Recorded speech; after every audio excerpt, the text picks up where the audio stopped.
The Checkpoint is presented by GM Pharma, the first international multinational pharmaceutical company in Georgia. GM Pharma, to serve those who need it most.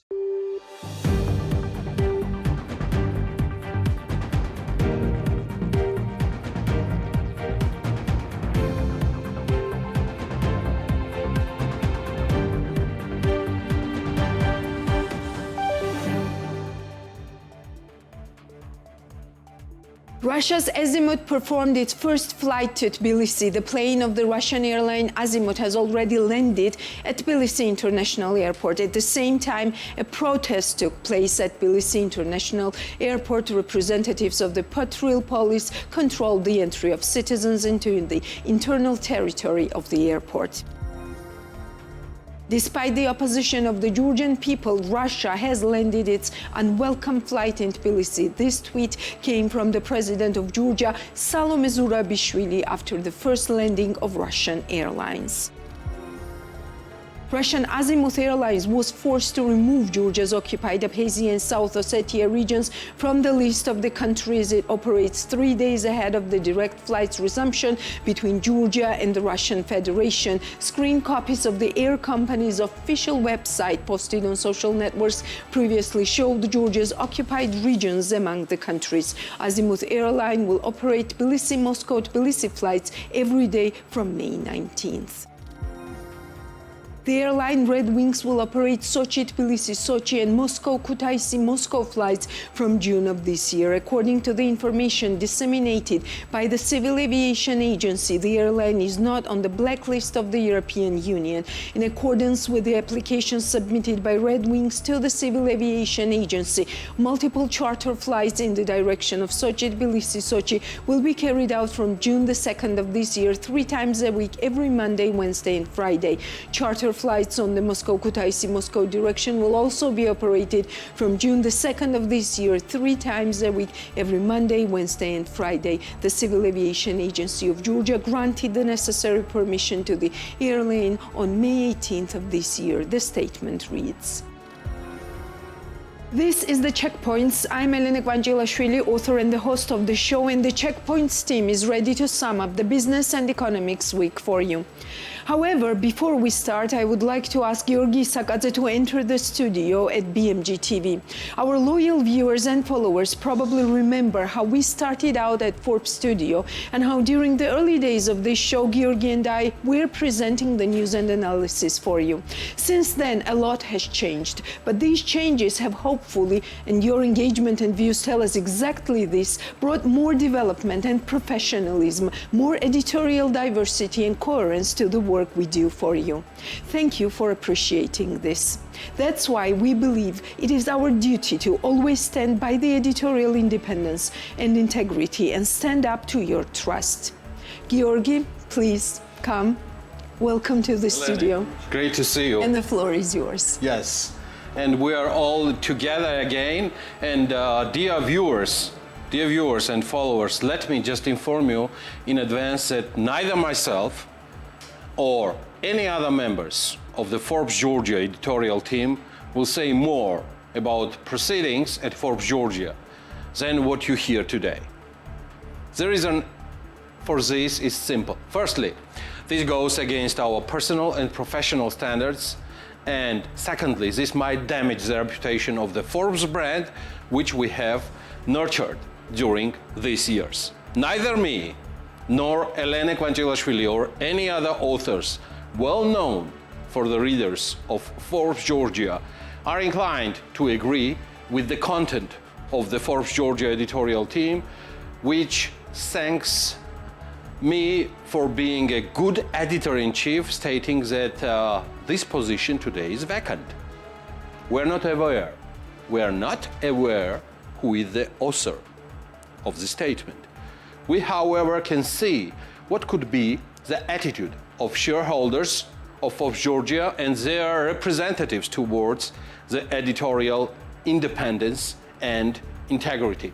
Now and today, we will restrain ourselves from giving you details on the clear incident of infringing the editorial independence. We value force brand. And as the saying goes, we are not willing to drag it through the mud.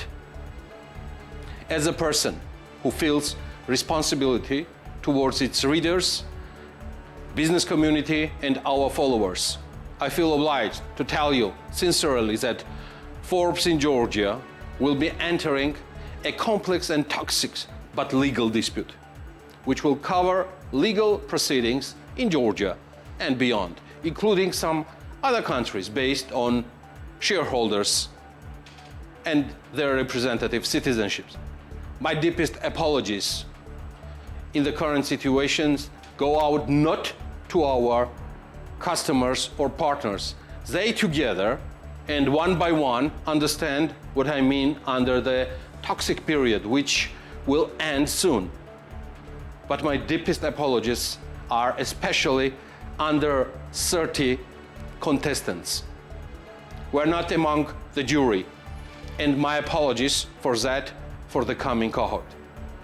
As to those whom we have discovered during these 4 years, my message is clear. We stand by you 24/7 and do not stop developing. Also, my apologies to our business partners, customers, and partners of this event, especially TBC and Gulf. Thank you, Georgi. Thank you. Thank you, Georgi, for saying all that. I also believe we truly share that responsibility before our readers and partners to inform that what the real situation is at Forbes Georgia. I know it is not easy for Georgi or for any of us for that matter, but everything will be fine in the end, of course. Thanks, Georgi, for your time again. And back to business, and we will now continue with the most important economic news and outlook this week. You are wrongly connecting the decision regarding the activation of trade and traffic with the European future of our country. This is a wrong interpretation and wrong connection, said the Prime Minister of Georgia, Irakli Garibashvili, while talking about the restoration of air traffic with Russia. According to him, government representatives have repeatedly announced that they don't plan to stop either trade or economy with Russia because this will damage the interests of the Georgian people. As Garibashvili explained, Georgian citizens can move to Europe for 100 euros. According to him, this is thanks to Bidzina Ivanishvili and his team Georgian Dream. If anyone brought any result, it was Georgian Dream that brought them. Association with a free regime. If you can move freely to Europe for 100 euro, it's our merit. This is thanks to Bidzina Ivanishvili and his team Georgian Dream, Garibashvili said. Subsistence minimum for working age male amounted to 251 lari in April 2023, which was 4.2 lari less compared to the same period of the last year, showed the data from the National Statistics Office of Georgia. As for the change of subsistence minimum year-on-year, subsistence minimum increased by 10.8 lari in April 2023 compared to the same period of the previous year. Generally, the subsistence minimum is related to the high inflation, which indicates that living in the country is becoming more expensive. In April 2023, the annual inflation level amounted to 2.7%. The subsistence minimum is a social guideline used to determine the minimum amount of salaries, pensions, scholarships, allowances, and other social benefits. Consequently, its amount has a significant political and social meaning. U.S. Ambassador to Georgia Kelly Degnan on Monday was asked about the restoration on flights between Russia and Georgia. She said, "The question is why is Putin giving this gift to Georgia now? I think most Georgians would be much happier to have Putin withdraw Russian forces from Abkhazia and Tkhinvali. We have been working to try to set up direct flights between the United States and Georgia for several years. This is a commercial decision that airlines need to agree to. Of course, we will be very supportive of this, and I think the government of Georgia will be as well. I understand why Georgians have some concerns about the restoration of direct flights between Moscow and Georgia. Again, I think the question here is why is Putin giving this gift to Georgia now? I think most Georgians would be much happier to have Putin withdraw Russian forces from Abkhazia and Tkhinvali, fulfill Russia's obligations under the ceasefire agreement and reverse recognition of Abkhazia and Tkhinvali. That would be a real gesture that would be meaningful to Georgians, ambassador noted. The Vice Prime Minister of Georgia, Minister of Economy and Sustainable Development, Levan Davitashvili, said it would be pragmatic to refuse direct flights between Russia and Georgia. We also expect an effect of about $300-400 million in the tourist sector, which can be called the effect of flights. In 2019, the tourist income from the Russian Federation was approximately $1 billion, Davitashvili noted. In addition, ministers spoke about the issue of European integration. As Levan Davitashvili states, the main task of European government remains the issue of joining the European Union, and the work in this direction goes very, very dedicatedly and with the high professionalism. From January 1 up to March 31, 2023, all the political parties have received donations of 640,000 lari in total. Almost half of this amount, 300,000 lari, went to the ruling party. Lelo for Georgia ranked second with the 200,000 lari, and European Georgia ranked third with 84,000 lari, TI Georgia says in a report. According to TI Georgia, as for the number of donors, Labour Party, which has received donations of 88 times during the reporting period, is taking the lead, although most of these donations consisted of small amounts.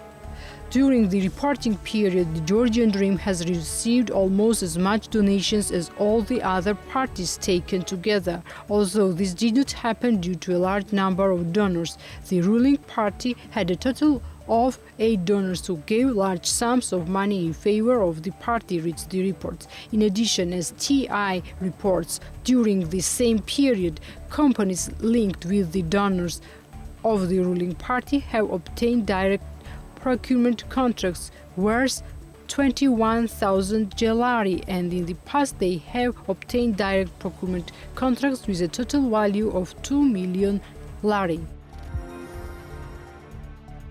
Kakha Kaladze, mayor of Tbilisi, on Tuesday said the Georgian authorities would ensure airlines sanctioned from Russia's invasion of Ukraine would not be allowed to operate at Georgian airports following the Kremlin's lifting last week of its ban on flights with Georgia.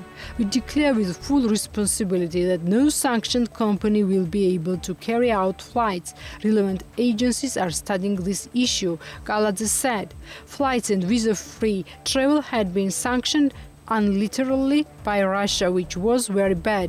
The decision regarding the resumption of flights and visa-free travel was announced a few days ago. Direct flights will start tomorrow, which will give citizens the opportunity to travel directly to different cities of Russia instead of going through another country, he added. The official also stressed the occupation of Georgia's 2 regions by Russia was the biggest challenge, and the country's government would spare no effort to achieve the occupation of the territories in peaceful way.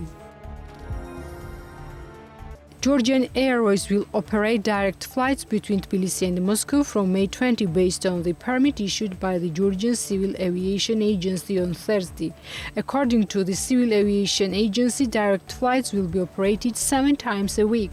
On May 10, Russian President Vladimir Putin cancelled the ban on direct flights of Russian airlines and the sale of tourists to Georgia that had been in force since 2019. By another decree, Russia lifted the visa requirements for Georgians. Tbilisi City Hall launched an application, Fix Tbilisi, where citizens will be able to post information about infrastructural problems in the capital. According to Tbilisi Mayor Kakha Kaladze, the application will be initially combine information on damage of road infrastructure, trees, plants, outdoor lighting, and park infrastructure. As of Kaladze, citizens can provide information to the municipalities through the mentioned application without calling the hotline. Tbilisi citizens can download Fix Tbilisi application from the Google Play Store or APP Store. Before we proceed, here are some highlights from World Bank Georgia Monthly Economic Update for May 2023. The economy grew by 7.3% in March and by 7.2% in the first quarter of 2023 year-on-year. In March, construction, finance and insurance, trade, transportation and storage, information and communication, and hospitality were the main drivers of this growth. In contrast, manufacturing, real estate activities, and professional, scientific and technical activities experienced a decline. There were approximately 7.1 thousand new business entities registered, a 9% increase month-on-month, but a 21% decline year-on-year. It is worth noting that March 2022 marked the start of business activities resulting from the first wave of immigrants. The population of Georgia increased by 1.3% in 2022, reaching a total of 3.736 million, according to Geostat. This growth was driven by a net positive migration of 55,000 individuals, while the natural increase contributed negatively with 7,000 fewer births than deaths. In 2022, Georgia experienced a strong positive net migration for the first time in 3 decades, excluding 2020, the year of the pandemic. In April, consumer prices dropped below the NBG target. Inflation declined by 0.7% month-on-month, bringing annual headline inflation to 2.7% year-on-year, down from 5.3% in March. The main driver was a 30% year-on-year drop in fuel prices, driven by a similar decline in global oil prices, which accounted for a decrease of 1.7 percentage points in headline inflation. In addition, reduced drug prices contributed 0.7 percentage points to the overall price decline. The introduction of external reference pricing for key pharmaceuticals and the facilitation of imports of drugs from Turkey contributed to this decline. In contrast, food prices plus 2 percentage points year-on-year and utilities plus 1 percentage point year-on-year positively contributed to inflation in April. Meanwhile, the Industrial Producer Price Index PPI declined by 5.2% in March year-on-year, hitting a record low since 2016 and confirming weaker supply-side price pressures. In response, the National Bank of Georgia, NBG, cut the monetary policy rate by 50 basis points to 10.5% in May, the first reduction since March 2022. The March goods trade balance reflects rapid growth in exports, but also a strong upturn in imports. Exports rose. These numbers exclude arrivals from Azerbaijan, as the land border has remained closed since the COVID-19 pandemic, resulting in a 33% year-on-year in March compared to 6% in February, while imports also rose 33% year-on-year, up from a 5% decline in February. As a result, the trade deficit also widened by 1/3. Export growth was driven by re-exports, with re-exports of used cars, mainly from the USA, increasing nearly 8-fold year-on-year to USD 174 million. Almost 90% of those exports went to the Kyrgyz Republic, Azerbaijan, Armenia, and Kazakhstan. Similarly, imports were driven by used cars in March. Meanwhile, exports of domestic products dropped by 18% in March year-on-year, driven by a 6-fold reduction in the exports of ferroalloys, dropping both in quantity and in price per ton. The external position continues to be supported by money transfers, primarily from Russia. Money transfers rose by 18% in March month-on-month and by 127% year-on-year. The main source country was Russia, with a 50% share in total inflows, marking an 8-fold increase since March 2022. The tourism industry experienced an impressive recovery in the first quarter of 2023, with the number of foreign visitor arrivals reaching 88% of 2019 levels, excluding arrivals from Azerbaijan, and doubling compared to the first quarter of 2022. Official reserves stood at USD 5 billion, equivalent of 4.3 months of imports. Positive developments in external trade and other external accounts led to the continued appreciation of the lari against the dollar in April 2023, with an 18.4% appreciation year-on-year and a 2.5% appreciation month-on-month, World Bank says. Annual bank deposit growth remained high. In April 2023, the total stock of deposits increased by 30% year-on-year, excluding the effect of the exchange rate, a performance similar to that of the first quarter. This increase was driven by both local and foreign exchange deposits, which increased by 39% and 23% respectively year-on-year. Nominal credit growth continued at a pace of 13% year-on-year in April. Lari loans increased by 16% year-on-year in nominal terms, while foreign exchange loans rose by 11% year-on-year. The banking sector remained healthy, with a slight improvement in return on assets and return on equity, increasing to 3.4% and 24.9% respectively in March. Non-performing loans 90 days past due stood at 1.7% by the end of March and 0.6 percentage points lower than in March 2022. The fiscal performance in March 2023 was almost balanced, with a deficit of less than 0.2% of projected GDP. General government tax revenues moderated overall, declining by 8% year-on-year in nominal terms. Total revenues also declined by 4.3% year-on-year. The decline was mostly due to other taxes, which are net of VAT refunds. Government current expenditure grew marginally by 2.6% year-on-year, while compensation of employees increased by 24% year-on-year, mainly due to salary increases. Capital expenses increased by 8% year-on-year. Public debt benefited from the contained deficit and the appreciation of the lari, falling to 28.9 billion lari in March, equivalent of 35% of projected GDP. And what was new in business this week? Our reporter Natia Taktakishvili is ready to tell you more. Ramses Yachts has sold a total of 19 yachts and cutter boats in Georgia since 2020. As Georgi Chikwaidze, the founder of Ramses Yachts, notes in a conversation with BMWG, this number of yachts was acquired by Georgian citizens. Price for yachts and cutter boats starts from $130,000 USD and go up to several $million. We have three types of customers who buy yachts and cutter boats in Georgia. One who loves these direction very much, and they are in minority. The second type of customers are those who buy for a certain period of time and then we take on management and rent it. There are sectoral customers, casinos and hotels, who want to have their own yachts and cutter boats in order to offer a different service to their guests, said Georgi Chikwaidze.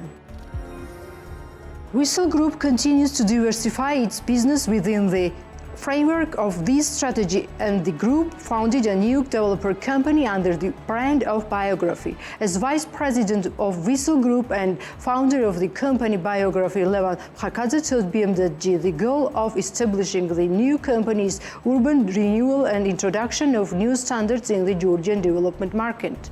During the next 5 years, company Biography will build 3 multifunctional complexes on Vazhapshavela, Ketevande Dopali and Tsereteli avenues, which will include residential, commercial and office spaces. Sakeni, Matiani, Hisini will be multi-story complexes with modern architecture and design. As the founder of Biography, Levan Khakadze, explains, the total investment value of these 3 projects will be $300 million USD.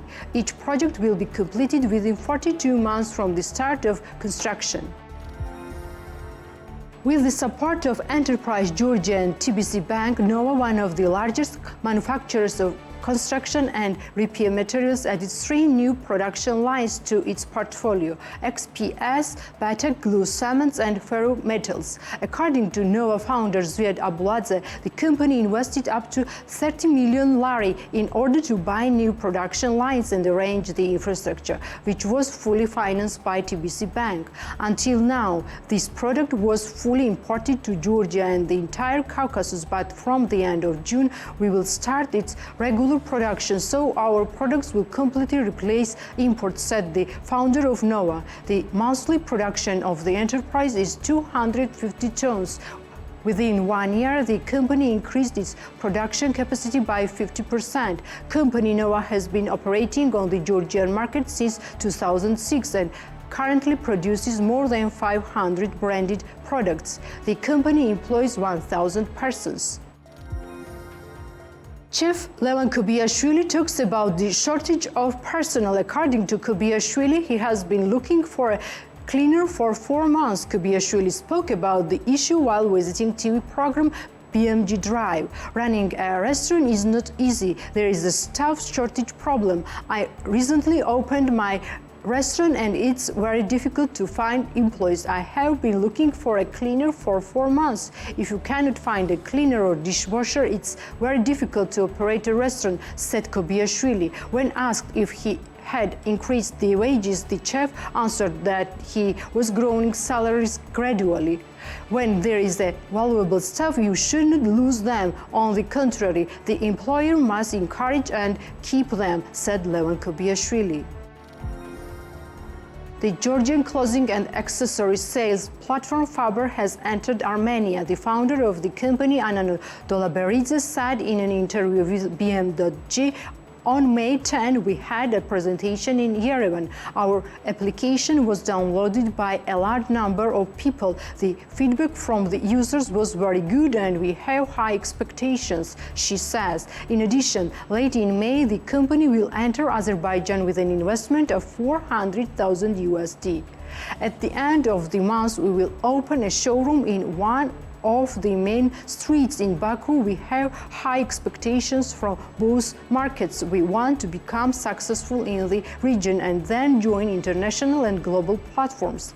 In the future, we also considering entering the markets of Bulgaria and Romania, she added. Online clothing and accessories sales platform Faber was launched in 2019 with over 200,000 registered users from Georgia alone. Today, more than 800 designers and brands are represented on the platform.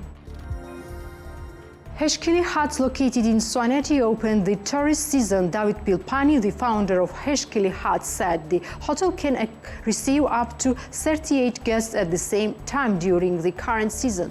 We already have 12 huts and 1 cottage under construction, which will be completed at the end of this month. And in total, Heshkili Huts will accommodate 38 people. In this season, average price per person will be 35 lari for 1 night, excluding meals.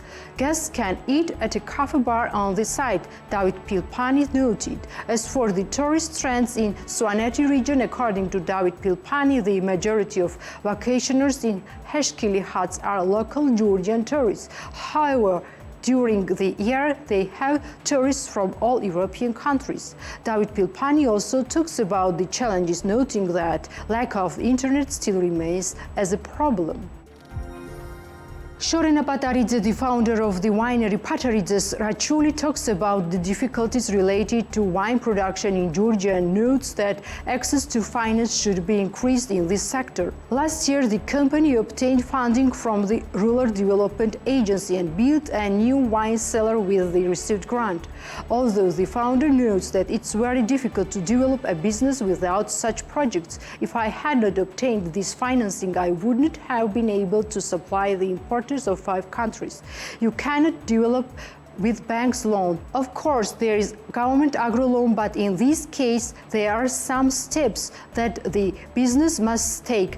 If there has not been greatest funding of 60,000 lari, which was critically important for my business, I would not even be able to produce 3,000 bottles. Foreign grants help us a lot, but there should be more state financing projects, says Shorena Pataridze.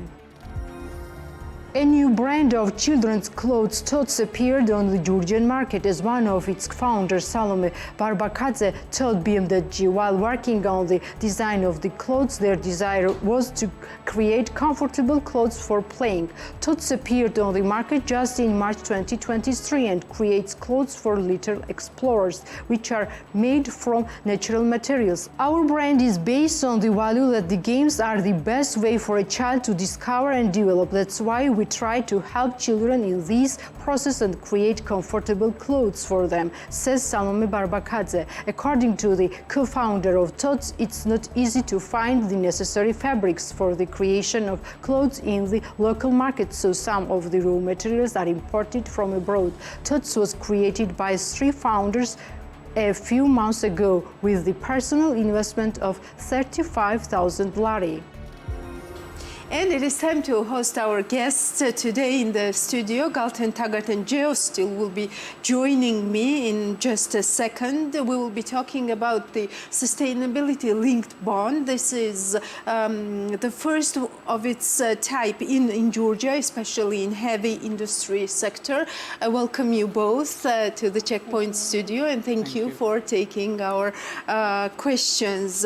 So what does sustainability-linked bond mean, and what was the role of Galten Taggart, especially in issuing this bond? So first of all, I will start with the issuance. This is the issuance of 15 million USD denominated corporate public bonds, which are sustainability linked. So the bonds have a maturity of 2 years, and they pay 9% of coupon semi-annually. I want to say that we, as a Galten Taggart, acted as a sole placement agents in these transactions, meaning that we assisted the company in the issuance of the bonds as well as the placement of the bonds. And I want to gladly mention that the demand on the bonds from the investor side exceeded the supply pretty much. So we had to sell $15 million bonds while the demand was over $20 million, which indicates the high confidence level from the investor side towards the company and their positive outlook towards the company's development. And I want really to congratulate the company again for this really remarkably successful transaction. Let me join you there, and I will come back with some more questions. So why was it important for Geosteel to issue this bond in the first place, and what are some of the goals that you are basing on this transaction? Sure. So the first purpose of the bond was to basically access and tap the public markets and the capital markets. And really it was to diversify our capital and financing structure. So this was the first reason. The second is to do with helping to finance and finish some of our sustainable projects which we had planned and which we are currently doing in the company already. For example, we are installing solar panels in the company. We are going to do a direct rolling and emissions efficiency project, emissions reduction project.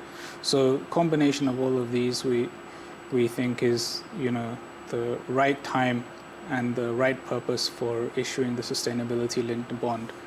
Can you please talk us a little bit through the process? What did the company have to do in order to tap into the capital markets, as you mentioned? So for sustainability linked bond, you have to show that there is, over time, we will be reducing the emissions by the company.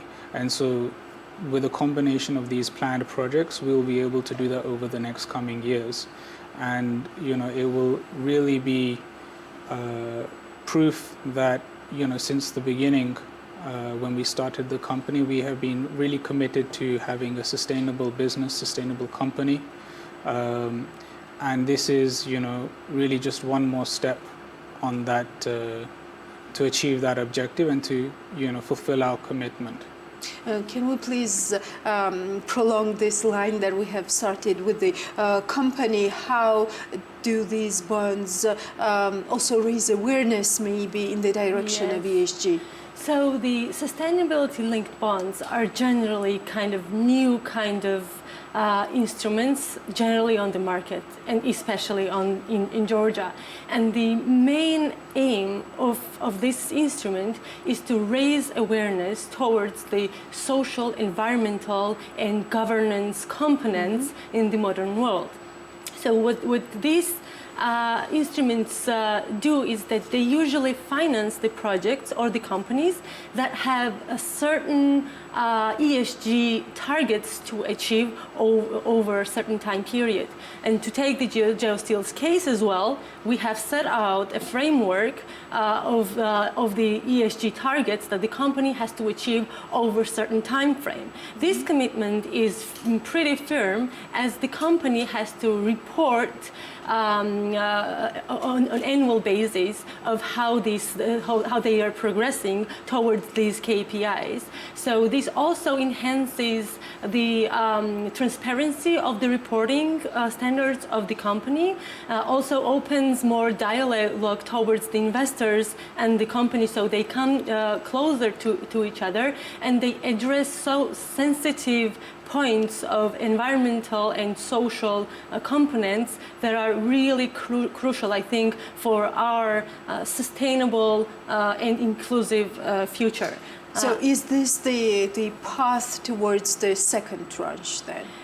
Well, we will have a second tranche of another $15 million by the end of the year. We are targeting the issuance. However, this sustainability-linked component is really a responsible step from the company side towards a responsible responsible production of reducing the emissions and polluting the environment less and less. So this is a really great initiative for the company to take. And I will be very glad, and I think there will be some other companies also following Geosteel in this initiative. So this really is a very important issue to be raised in today's world, while we are developing so much on the industry side, and we really have to take care of the environmental issues that come along with the industrial development. Yes, and we've seen how the post-pandemic period has made this even more vulnerable, and more on the agenda of all the IFIs and of all the financing actors. We would love to hear more from the company itself. What are some of the future plans? So right now our focus is completing these projects which we have planned, the solar panel, the direct rolling, and the emissions reduction projects, because this right now is the most important. One, it's important for us to fulfill the KPIs that we've promised to our investors, who've put their trust and confidence in subscribing to the bond. And that's also part of the reason why the second tranche is going to be happening towards the end of this year. Quite soon. Yeah, and so we are going to use the bond proceeds for finishing these projects and also refinancing some of our existing loans. So this is really where our focus is today. Yes. How do these examples, role models of such companies help develop capital markets in Georgia? Because this is a big issue today for Georgia. We've seen the new strategies, we've seen new action plans in this direction, but probably investors, companies, businesses are the most important. I want to gladly mention that I've been working in this sector for over 8 years already, and I can say that in the past 2 or 3 years, the acceleration of the development of the capital market has really increased. And today we worked on like 3 issuances in these past 2 years, and we have a quite heavy pipeline. And I want to thank Geosteel again for contributing in this part. So what is the main point of development of the capital markets? The main point, I would say, is for the investors to be interested in participation is the liquidity. So in order to create the liquidity on the market, you have to have a great number of supply of the papers and great number of the investors. So the more issuers that are on the market, there is a more potential for development of the market.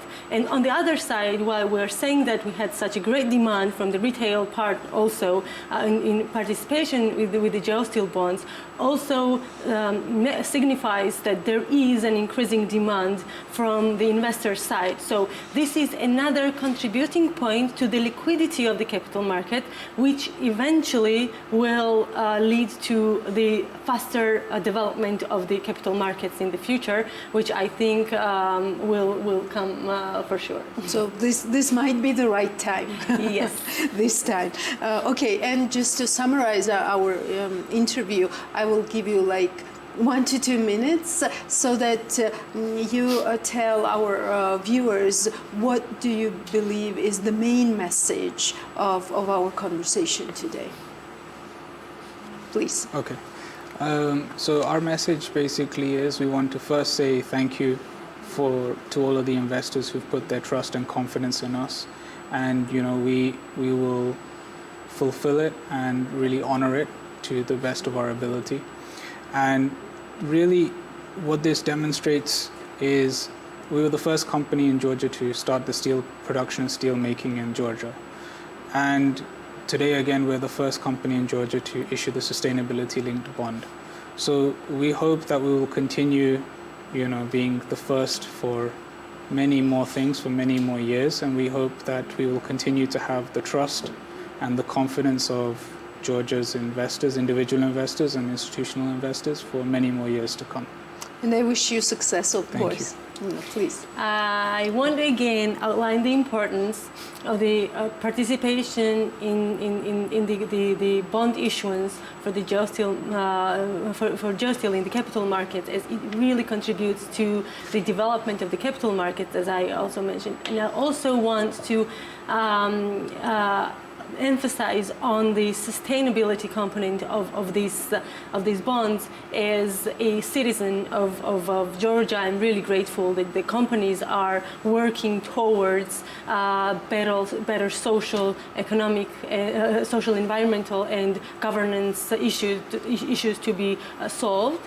And on the other hand, I would like to raise an awareness on the investor side towards such instruments as corporate bonds, especially the sustainability-linked bonds that do such a good job, and say that this is a really great way of investing your capital, of course, considering the risks that are associated with the instruments. And I would like more involvement from the companies as well as the investor side in these kind of transactions for the corporate market to develop faster, to become more liquid and more interesting for international players as well in the future.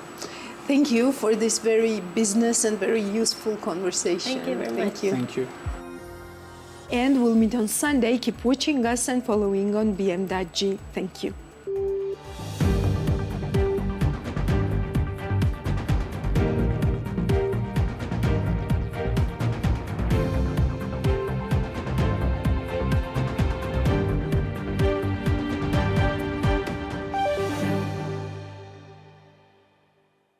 The Checkpoint is presented by GM Pharma, the first international multinational pharmaceutical company in Georgia. GM Pharma, to serve those who need it most.